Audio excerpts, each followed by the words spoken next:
In the silent, frozen reaches of the far north, the eternal blizzards carve a world where even peak Douluo hesitate to step foot.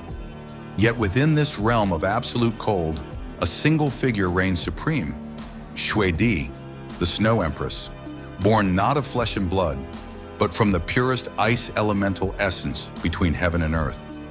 Her existence itself is a declaration of nature's extremity, a being forged by the will of the ultimate ice, rather than the slow accumulation of cultivation.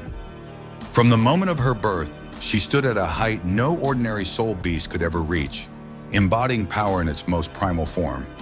Though her cultivation was nominally lower than Tian's, the difference between them was never simply a matter of soul power or age.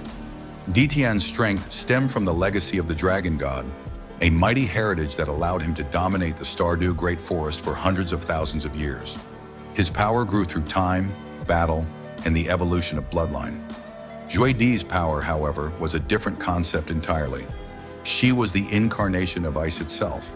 The purity of her elemental origin allowed her to wield ice, not as a technique, but as an extension of her very being. The Snow Empress' three absolutes were not skills she learned, but natural expressions of her essence, techniques capable of breaking through the limits that normally bound soul beasts.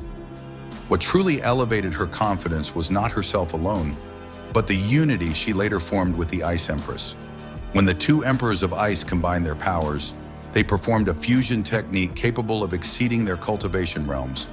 Their combined ice storm was not merely destructive, it was the wrath of the far north given form.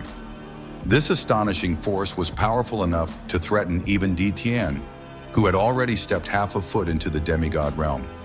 Against such a tempest, even the golden-eyed Black Dragon King could not ignore the danger. And in the far north, Shui Di was more than a sovereign. She was the embodiment of the environment. This frozen domain was her territory, her cradle, and her fortress. The endless blizzards, the perpetual frost, and the pure ice elemental currents flowing through the land all moved according to her will.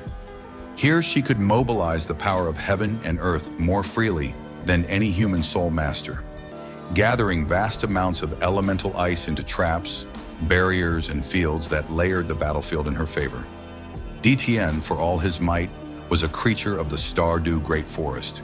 His strength thrived in dense life force, diverse spirit energy, and environments compatible with his draconic lineage. But in the far north, every breath was a challenge to him. The bitter cold that Shui Di wielded effortlessly would infiltrate Tian's scales, slow his circulation, and subtly suppress his power. It was recorded that Tian once attempted to force the soul beasts of the far north into submission, yet he ultimately retreated without gaining any allegiance. His strength was unquestionable, but this land did not belong to him, and its queen would not yield. It was not fearlessness born of ignorance, but the quiet confidence of one who understood the limits of her opponent. More importantly, Tian was shackled by something far heavier than elemental disadvantage, the very rules of the god realm. After the fall of the dragon god, the gods issued a decree forbidding beasts from ascending to godhood. This curse locked Tian at the threshold of divinity for countless years. Though he was unmatched among soul beasts, he could never take that final step. Every battle, every breakthrough, every cultivation effort was restrained by unseen chains. The burden of protecting the Stardew Great Forest further restricted him. He bore responsibility for millions of soul beasts whose survival depended on him. Shui Di understood this better than anyone. Even if Tian somehow defeated her, the injuries he would sustain in the process would weaken the defenses of Stardew.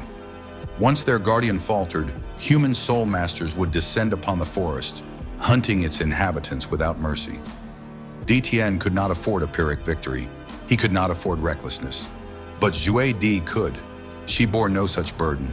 In the far north, with its harsh climate and sparse population, had long deterred most humans from approaching.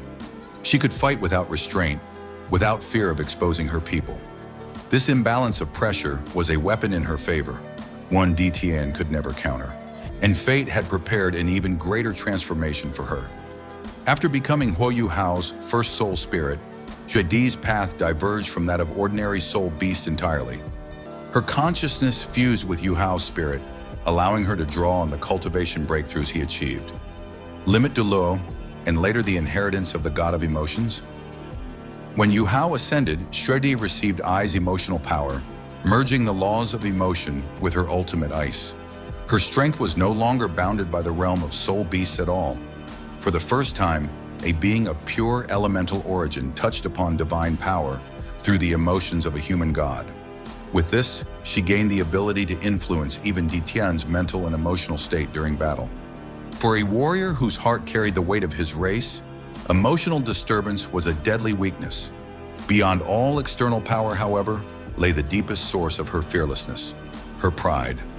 As the ruler of the far north, she carried centuries of dignity and the responsibility of guarding an entire ecosystem of extreme ice soul beasts. Tian's intention to subjugate her homeland touched the bottom line of her existence. The far north had its own order, its own culture, and its own way of survival. It had never depended on the Stardew Great Forest, and she would never allow it to. Her sovereignty was unquestionable, and her pride as the Snow Empress would not bend to anyone, not even the king of soul beasts. In her eyes, strength was more than cultivation level. It was the sum of territory, origin, alliances, willpower, and destiny. Tian may have surpassed her in raw cultivation, but he carried shackles she did not. He faced limitations she could exploit. He bore responsibilities she did not share. And in the frozen expanse of the far north, where every snowflake whispered her name, she stood as the undisputed ruler. For all these reasons, the Snow Empress could look Tian in the eye without a trace of fear.